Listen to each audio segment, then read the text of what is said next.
একটু পিছাও পিছাও আসো সবাই এদিকে আসো সবাই দাদু একটু পিছায় এই তোমরা পিছাও দাদু ভাই একটু পিছনে আসেন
সবসময়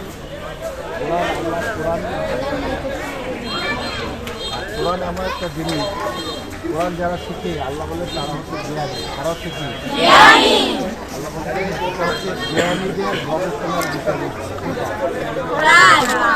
কোরআন হচ্ছে জ্ঞানীদের, আল্লাহ বলছে, কে বলছে এটা আমার কথা নাকি? আল্লাহ বলছে কোরআন হচ্ছে জ্ঞানীদের গবেষণা শব্দটা বলছে গবেষণার বিষয়। আর যারা মূর্খ তারা কোরআন বুঝে না। তারা কি বুঝে না? মূর্খ কারা? যারা যাদের ভিতরে দিনী জ্ঞান নাই, কোরআনি জ্ঞান নাই,